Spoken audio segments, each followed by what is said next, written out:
soit Wn, la suite géométrique définie pour tout entier naturel n, bar W0 égale à moins 3, et Wn plus 1 égale 4 fois Wn. Et la question, c'est calculer W8. Ce terme, W8. Donc, en utilisant la formule maintenant, on a deux formules plutôt. Vous avez IN plus 1 égale Q fois UN. On a IN égale Q à la puissance N fois U0. Là, vous avez la formule de récurrent. Et là, vous avez une suite, la formule plutôt explicite. On va utiliser quelle formule? Donc, si on commence par exemple par celle-là, en utilisant celle-là, on aura quoi? Wn plus 1 égale Q fois Wn, c'est-à-dire Wn plus 1 égale 4 fois Wn. Donc, pour calculer W8, qu'est-ce qu'il faut savoir? Il faut calculer W7. Est-ce qu'on a W7? Non. Donc, on ne peut pas utiliser directement. Pour calculer W7, il faut calculer W6, et ainsi de suite. Donc, on est obligé de calculer tout. Alors, par contre, cette forme, elle nous donne directement. Donc, on va utiliser ça. La forme générale de la suite Wn est bien égale à quoi? Wn égale, la formule c'était Q à la puissance n fois U0. Donc, Wn égale Q à la puissance n fois W0. Donc, on nous demande W8, on remplace n par 8. Donc, on aura quoi? W8 égale Q à la puissance 8 fois W0. Q, c'est égal à 4. La raison est égale à 4 parce qu'on a 4 fois, on avait dit à chaque fois on multiplie par la raison. 4 à la puissance 8 fois, le premier terme c'est moins 3. Ce qui nous donne moins 196 608. Voilà. Donc on peut aussi utiliser la calculatrice.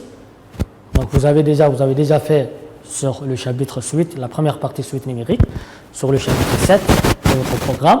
Vous avez comment calculer. Donc vous pouvez utiliser la calculatrice aussi. Et en utilisant la calculatrice, on obtient aussi la même chose. Donc voilà la valeur ici, W8 ou I8. Donc maintenant, comment calculer ça sous forme Excel? Dans la colonne B, on a les indices. Dans la colonne C, on a le terme de Wn, de la suite Wn. Donc, qu'est-ce qu'il faut écrire ici? Là, on a 0. On veut écrire quoi? Ici, on veut écrire 1. C'est-à-dire, en regardant 0, on aura 0 plus 1. Donc, on veut écrire une formule. À chaque fois, il faut commencer par égal. Donc, je mets égal comme 0, c'est dans B3. Je dis B3 plus 1. Et on dit entrée à la fin. La même chose ici. On a le premier terme qui est égal à moins 3. On veut aller dans cette ligne B, plutôt C4. C4. Donc, c'est le terme qui suit. Ça, c'est W0. Ici, il faut mettre W1. Et comme on a une suite géométrique et à chaque fois qu'on multiplie par la raison Q, la raison, c'était 4. Donc, 4 fois moins 3. Donc, il faut multiplier ici par 4.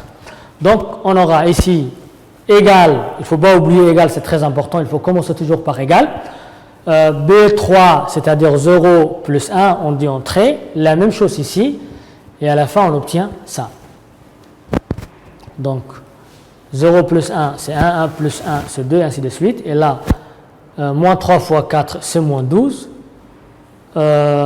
Moins 12 fois 4, c'est moins 48, et ainsi de suite. Et là, vous remarquez que en utilisant Excel, on trouve toujours W8 égale moins 196 608, c'est-à-dire toujours la même chose.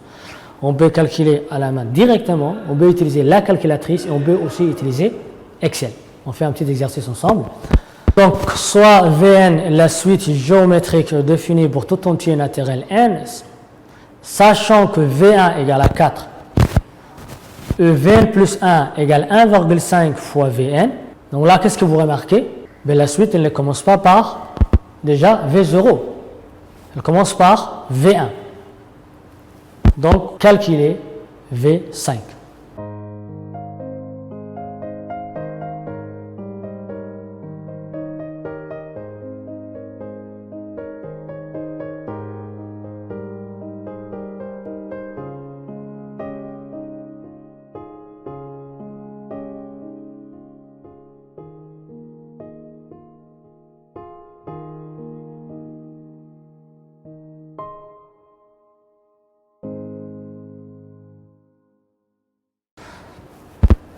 Donc regardez ici.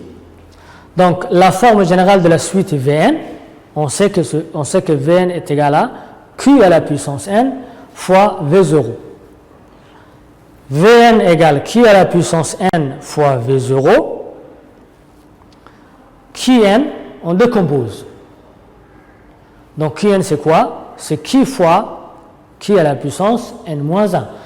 Donc évidemment là, si en utilisant les puissances, donc on aura a à la puissance n fois a à la puissance m, c'est a à la puissance m plus n. Donc on aura q à la puissance 1 fois q à la puissance n-1, ce qui donne q à la puissance n. Donc on n'a rien changé, on a toujours le même terme. Mais on a juste à décomposer. Là on a q fois q à la puissance n-1 fois v0. Donc si on écrit q fois v0 fois q à la puissance n, c'est la même chose. L'ordre ne change pas. 2 fois 3 c'est égal à 6 et 3 fois 2 c'est égal à toujours 6. Donc on peut changer en tout cas ces deux valeurs. Donc là, qu'est-ce que vous remarquez? On a Vn égale à quoi? Q fois V0. Q fois V0 c'est quoi? Q fois V0 c'est tout simplement V1.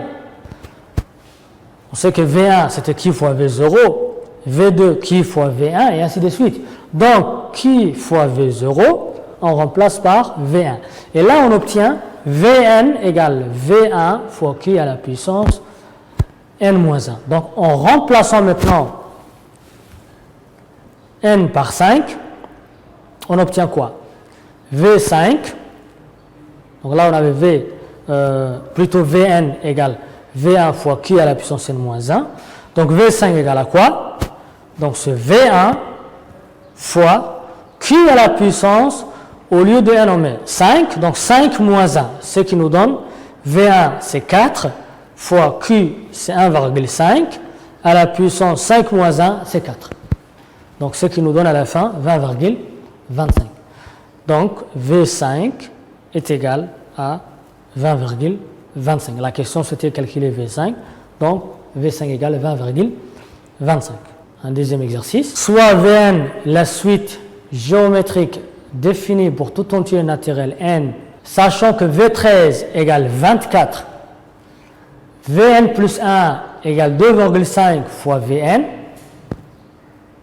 calculez V20.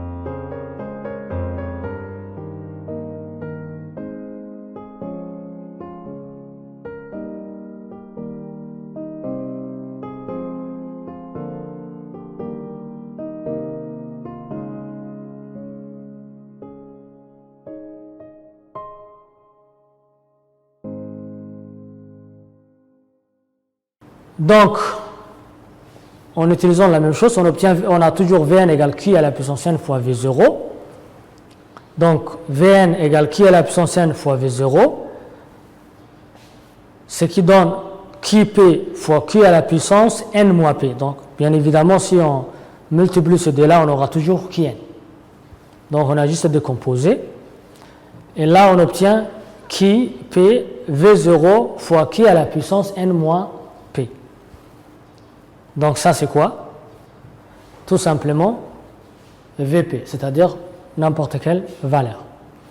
Donc en appliquant cette formule maintenant, on aura quoi? V20, c'est égal, P on remplace par 13, N on remplace par 20, moins 13, et on obtient, en remplaçant 1 directement, donc qui c'était combien? C'était 2,5, on obtient 24, V13 c'est 24, 24 fois 2,5 à la puissance 7. Donc on obtient ça. Alors, on fait un petit résumé, bilan. On a la forme récurrente et la forme générale ou explicite. Donc ça, vous connaissez, on avait déjà fait sur le chapitre 7. Sur le chapitre suite géométrique, on a IN plus 1, une première formule, IN plus 1 égale Q fois IN, qui est la forme récurrente. On a la forme explicite, donc on a trois formules à retenir. UN égale U0 fois Q à la puissance N. UN égale U1 fois Q à la puissance N-1 et UN égale IP fois Q à la puissance N-P. Si on connaît I0, on utilise cette formule. Si la suite elle commence par I1, on utilise cette formule. Et si la suite elle commence par n'importe quelle autre valeur, IK ou IP, on utilise la dernière formule.